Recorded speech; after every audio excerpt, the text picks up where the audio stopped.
CPD ပေါ့နော် CPD မှာတက်တယ်ပြီးခဲ့တဲ့မိနစ်က match လာကပေါ့နော်တက်ခဲ့တယ်နောက်ပြီးတော့အမကညနေပိုင်းပေါ့နော် online class တက်တာ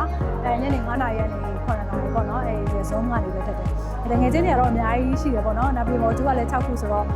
ပြောချာကောင်းပါလေတက်တဲ့ဟာလေးတွေကတကယ်ပညာတွေလည်းရတယ်တွေ့ကြုံတွေလည်းအများကြီးရတယ်networking တွေ့ကြုံတွေလည်းအများကြီးရတယ်ပေါ့နော်နောက်ပြီးဆရာမတွေကလည်းတကယ် professor တွေတကယ်တွေ့ကြုံရှိတဲ့ဆရာမတွေဆိုတော့သူတို့ဆရာတွေ့ကြုံတွေလည်းရတယ်ကိုဆိုလို့ရှိရင်ဒီလိုတော့မသိရမရှင်းတာရှိလို့ရှိရင်လည်းဘယ်တော့မှသူတို့နင်းချင်းမရှိဘဲနဲ့အများနဲ့ဖြည့်တယ်ပေါ့နော်စိတ်ရှိနေလေနောက်ပြီးတော့ဒီ MBA တက်ရတာတော့အခုတက်မဲ့မောင်လေးတွေဒီမှာလေးပြောချင်တာကတော့တကယ်အကျိုးရှိပါတယ်ဘာလို့ဆိုတော့သူကအဲ့ဒီမှာသင်တဲ့ဟာတွေအကုန်လုံးက apply လဲလုပ်လို့ရတယ်ကိုတကယ်လုံးလုံးနေတဲ့လူဆိုလို့ရှိရင်လည်းအလုပ်ထဲမှာလည်းကိုသုံးချလို့ရတယ်ပေါ့နော်တကယ်လို့အလုံးလုံးနေတဲ့ဒီအကြောင်းမဲစတက်နေတဲ့ကလေးတွေဆိုလို့ရှိရင်လည်းဒီကနေပြီးတော့စပြီးတော့သူတို့ဒီလုပ်ငန်းတွေ့ကြုံနေပါတယ်ဆိုလို့ရှိရင်သူတို့နောက်တစ်ချိန်လုံးလုံးခါကြလို့ရှိရင်လည်းသူတို့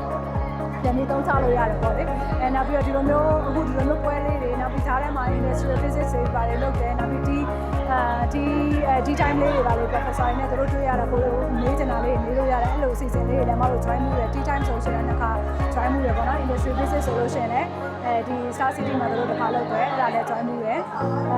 အဲ့ဒါလေးတွေလည်းသွားတာကောင်းတယ်ဘာလို့ဆိုအချိန်တော့နည်းနည်းပေးရတယ်ဒါပေမဲ့အများကြီးအကျိုးရှိရပေါ့နော်အခုဒီလိုမျိုး gathering party အခုပြီးသွားပြီပေါ့နော်မတို့ thesis တွေပါပြီးသွားတဲ့ခါကျတော့လည်းအခုဆိုအဲ့တက်ရတဲ့အချိန်လေးပဲဆိုတာသတိတောင်ရနေသေးရပါတော့အခုတော့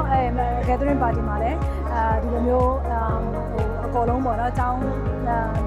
ပေါင်းစုံပေါ့နော်လင်ကွန်းကလည်းပါတယ်လက်စမ်းများလည်းပါတယ်မတို့ DCPD ရော PSM ရောဆိုတော့အကောလုံးအဲ့ရတငယ်ချင်းတွေနဲ့လည်းတငယ်ချင်းတွေဆိုကိုနဲ့မစုံဘူးသေးဘူးပေါ့နော်ဒါပေမဲ့ဒီလိုပဲမိတ်ဆက်ပြီးတော့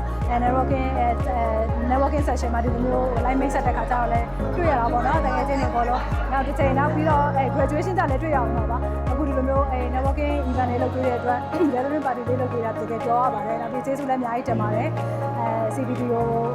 ဒီမှာတော့သဘောကျတယ်ပေါ့နော်PSM ကတော့ကိုမသိဘူးဒါပေမဲ့ CPD ကတော့ကို